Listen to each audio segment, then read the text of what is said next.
my constituents have raised the issue of Professor Bhullar in particular over the years about his imprisonment and the threat of the death penalty. So there's real concern amongst the Punjabi community in Britain. I've raised it in Parliament a number of times in the past, hoping that the Indian government would release Professor Bhullar. 2 ਜੁਲਾਈ ਨੂੰ 2011 ਨੂੰ liberation ਦੀ AGM ਸੀਗੀ, ਜਿਹਦੇ ਵਿੱਚ Punjabi human rights internet ਨੇ ਇਹ ਮਤਲਬ motion ਪੇਸ਼ ਕੀਤਾ ਸੀਗਾ ਤੇ ਉਹ ਯੂਨੈਨਿਮਸਲੀ ਮੋਸ਼ਨ ਪਾਸ ਹੋਇਆ. I think it is alarming that the President of India has apparently endorsed the carrying out of the death penalty against these two gentlemen, the first time that's been done by presidential order since 2004.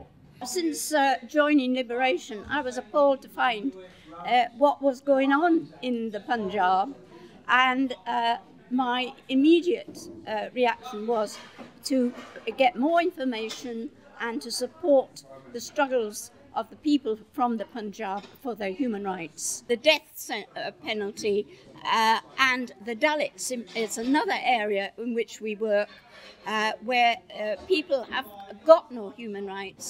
Liberation ਜਿਹੜੀ ਹੈਗੀ ਜੀ ਇਹ United nations social and economic council the member ਹੈਗੀ ਆ. ਉਹਦੇ member affiliate ਹੋਣ ਕਾਰਨ ਇਹ ਕਿਸੇ ਨੂੰ ਵੀ ਨੋਮੀਨੇਟ ਕਰ ਸਕਦੀ ਹੈ ਕਿ ਉੱਥੇ ਜਾ ਕੇ ਯੂਨਾਈਟਿਡ ਨੇਸ਼ਨਸ ਦੇ ਡੈਲੀਗੇਟਸ ਨੂੰ ਮਤਲਬ ਐਡਰੈਸ ਕਰ ਸਕੇ. ਅਤੇ ਇਸ ਤਰ੍ਹਾਂ ਜੀ 1993 ਦੇ ਵਿੱਚ ਪਹਿਲੀ ਵਾਰ ਸੀਗੀ ਕਿ ਲਿਬਰੇਸ਼ਨ ਨੇ ਮੈਨੂੰ ਨੋਮੀਨੇਟ ਕੀਤਾ ਜਨੀਵਾ ਜਾ ਕੇ.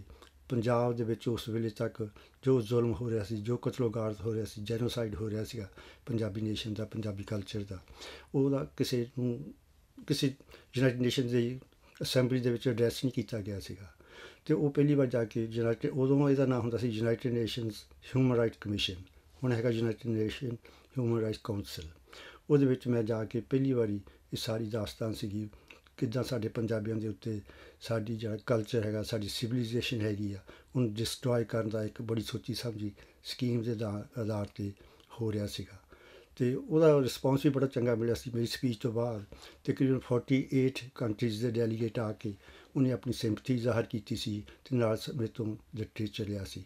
ਇਸ ਕਰਕੇ ਲਿਬਰੇਸ਼ਨ ਜਿਹੜੀ ਆ ਸਿੰਸ 1993 ਉਦੋਂ ਤੋਂ ਪੰਜਾਬੀਆਂ ਦੀ ਜਿਹੜੀ ਕੋਈ ਹਿਊਮਨ ਰਾਈਟਸ ਦੀ ਵਾਇਲੇਸ਼ਨ ਹੈ ਉਹਦੀ ਆਵਾਜ਼ ਜਿਹੜੀ ਹੈਗੀ ਉਠਾਉਂਦੀ ਆ. ਅਤੇ ਇਹ ਸਾਰਾ ਉਹਦੀ ਇੱਕ ਲੜੀ ਹੈਗੀ ਆ ਜਿਹੜਾ ਹੁਣ ਰੈਜ਼ੋਲੂਸ਼ਨ ਕੀਤਾ. At this time in life, when all countries are supposed to be supporting the human rights of their people, I think that the Indian government itself needs to address this situation because of the inhumanities that are being created against this man, and we do not support the death penalty.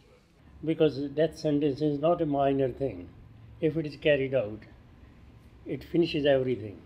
So I think the first step should be really to change it into life sentence if it has to be. In my mind, those democratic values also include not having the barbarity of the death penalty. I remember the campaign in Britain to get rid of the death penalty. I indeed was part of that campaign. We got rid of the death penalty in Britain when I was very young, 1965. And it's made us a better country for that. Indeed, all those that have abolished the death penalty are better countries for it. I hope India does the same. Now that all the different appeals for clemency for Professor Bhullar have been exhausted, there's still the death threat hanging over him. So again, members of the Punjabi community in Britain have raised the matter with me, and we've raised it in Parliament. We've put an early day motion down in Parliament. It's calling upon the British government to intervene, to put pressure on the Indian government to basically exercise clemency. But also, we've been campaigning now for the end of the death penalty in India. ਪਹਿਲਾਂ ਤਾਂ ਮੈਂ ਇਸ ਗੱਲ ਨੂੰ already condemn ਕਰ ਚੁੱਕਾ ਕਿ ਜੇ ਉਹ ਇੰਨਾ ਡਿਲੇ ਹੋਈ ਹੈ, ਫਾਂਸੀ ਦੀ ਸਜ਼ਾ ਮਾਫ ਹੋਣੀ ਚਾਹੀਦੀ ਹੈ. ਮੈਂ ਪ੍ਰੈਜ਼ੀਡੈਂਟ ਆਫ ਇੰਡੀਆ ਨੂੰ, ਪ੍ਰਾਈਮ ਮਿਨਿਸਟਰ ਆਫ ਇੰਡੀਆ ਨੂੰ ਥਰੂ ਦਾ ਇੰਡੀਅਨ ਹਾਈ ਕਮਿਸ਼ਨ ਲੈਟਰਸ ਲਿਖ ਚੁੱਕਾ. ਇੱਥੇ ਫੋਰਨ ਸੈਕਟਰੀ ਨੂੰ ਲੈਟਰ ਲਿਖ ਚੁੱਕੇ ਹਾਂ. ਮੈਂ ਉਹਨਾਂ ਨੂੰ ਕਿਹਾ ਕਿ ਬਹੁਤ ਸਜ਼ਾ ਭੁਗਤ ਚੁੱਕਾ. ਦਵਿੰਦਰ ਸਿੰਘ ਭੁੱਲਰ ਨੂੰ ਫਾਂਸੀ ਦੀ ਸਜ਼ਾ ਮਾਫ ਹੋਣੀ ਚਾਹੀਦੀ ਹੈ ਅਤੇ ਇਹਨੂੰ ਰੀਕਨਸੀਡਰ ਕਰਨਾ ਚਾਹੀਦਾ, ਜਿਹੜਾ ਮੈਂ ਸਮਝਦਾ ਕਿ ਇਸ ਵੇਲੇ ਮਨੁੱਖੀ ਅਧਿਕਾਰਾਂ ਦੇ ਤੌਰ 'ਤੇ ਵੀ ਉਹਦਾ ਹੱਕ ਬਣਦਾ ਕਿ ਉਹਦੀ ਸਜ਼ਾ ਮਾਫ ਹੋ ਜਾਵੇ ਅਤੇ ਉਹਨੂੰ ਰਿਹਾ ਕੀਤਾ ਜਾਵੇ. A very real concern and a very real concern to my constituents, and as soon as I heard that the sentence had been confirmed by the President of India, I got on to the Foreign Office, onto Alistair Burt's office, who's the minister that deals with India, because I'd previously been in correspondence regarding the case of Professor Bhullar, and I have to say he'd given a very favourable response that the government were raising this issue with the government of India. But obviously I asked them to urgently take this up. I understand that they have taken this up with the Indian authorities. We will protest about this. We'll ask the British government to protest about this. We're supporting John McDonnell's motion to the British Parliament protesting about this. And our message is quite simply this. European countries all have now abolished the death penalty. It's part of the European Convention on Human Rights. Most countries in Latin America have abolished the death penalty. Many countries in Africa have abolished the death penalty.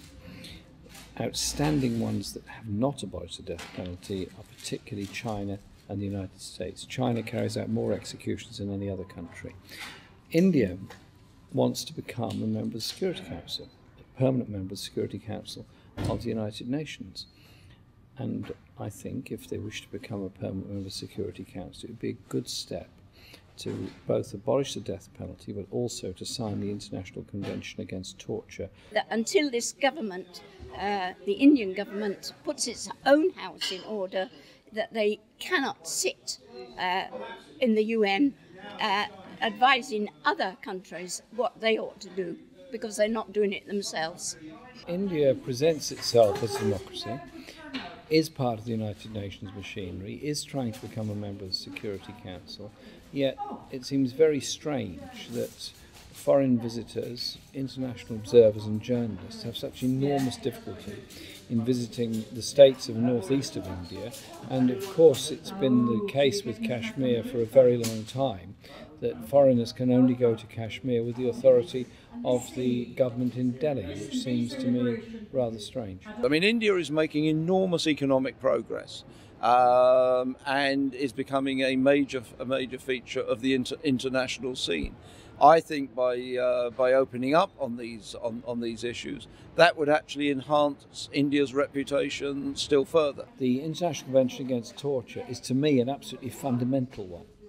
If you're to have a country on the Security Council sitting in judgment with the power to refer cases to the International Criminal Court, then I think it requires two things: adherence to the ICC Convention, adherence to the Convention Against Torture. Because if people are going to sit in judgment, they must follow the same rules themselves. मैं कोशिश कर रहा अगर इनू किसी ढंग दे नाल असी किसी डिबेटिंग दे उत्ते लियांदा जावे आया यह कोई एडजर्नमेंट डिबेट जिहदे असी जनरल ਜਿਹੜੀ फांसी ਦੀ सज़ा ਆ ਉਹਦੇ ਤੇ ਗੱਲਬਾਤ ਕਰ ਸਕੀਏ ਉਹਦੇ ਵਿੱਚ ਇਹਨਾਂ ਲੋਕਾਂ ਦੀ ਐਗਜ਼ਾਮਪਲਾਂ ਵੀ ਦੇ ਸਕੀਏ. We have a Human Rights Council session coming up in September, and liberation is represented there through our recognition by the United Nations Economic and Social Affairs Council. We will be there, and we will be supporting all those that want to raise this issue at the UN Human Rights Council, and ask the Indian government to take note that people around the world are watching. No executions, but no death penalty on the statute book either.